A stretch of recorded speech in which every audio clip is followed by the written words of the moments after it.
Namaste, my fellow strikers. Holy Materia here, back with another Shinobi Striker video. Today we're going to be updating the best DLC tier list, so let's get right into it.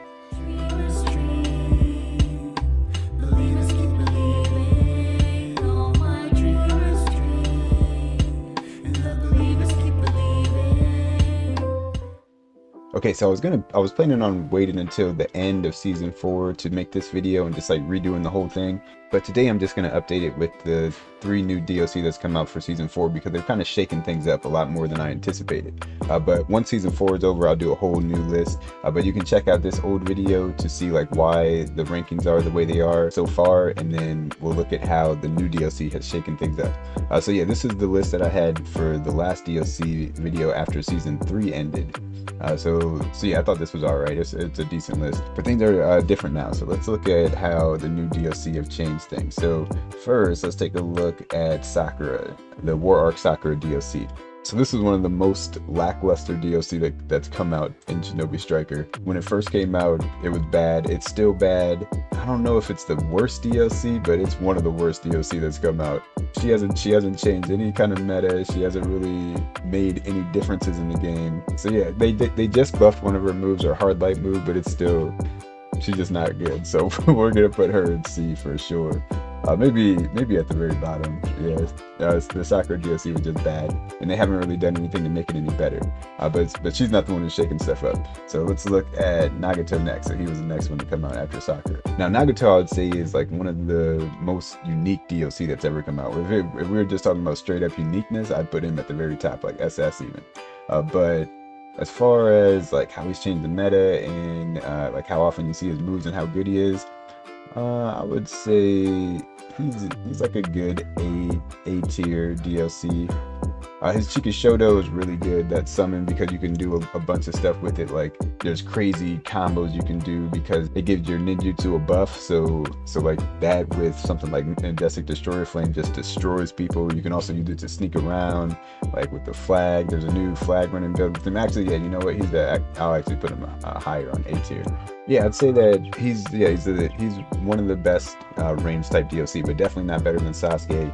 And I don't think he has anything that's better than Majestic. And also they just buffed Madara's ult, so his ult is better now. So so Madara is still definitely better than Nagato overall. But Nagato's a good DLC though, really good. Now the one that really shook stuff up, because this is going to change a lot of like what the healers are, is the Itachi DLC that came out recently. So he's definitely S tier, and because of that, Mei is gonna fall off of S tier into A tier, but she's not at the top of A. I'd say that she's like here with Tsunade over here. So yeah, but Itachi is like, he's not better than Naruto, but yeah, I'd say he's S tier though for sure. But he's like the second best healer DLC, and he's like maybe my favorite DLC that's come out, and he just made the game a lot more fun recently. But I still wouldn't say that he's better than Last Battle Naruto as a healer DLC. But yeah, his moves are crucial, especially the Yasaka beads, like, and those just got a buff. Actually, all of his jutsu just got buffed, even though he was a good DLC. Like nobody was complaining about it, but all his jutsu got buffed. His ult is still kind of weird. People don't really know how to use it very well. And Tsukuyomi is really good, like in the pit, but it's not great on the team-based game modes because it's kind of hard to get off, but it's very easy for your teammates to mess it up, like to knock them out of the animation before they actually take the damage. So you can get him and get the debuff on him, but it's not really worth it. There are other healer moves that are better, but the Yasaka beads are crucial. They're good on every game mode, no matter what. They're really great on base. They're good for defending flags. They're good for getting kills and defending yourself on combat mode.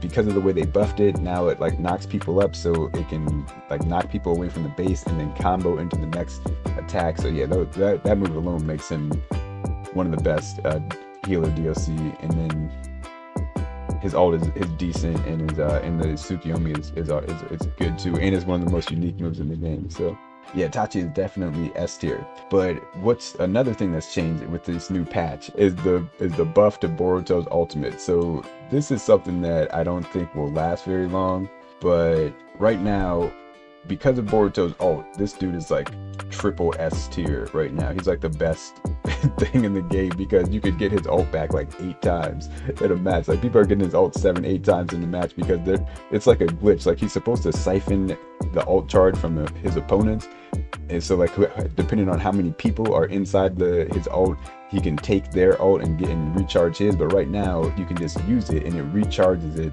no matter what, and you could get like 2/3 of your ult back just from using your ult.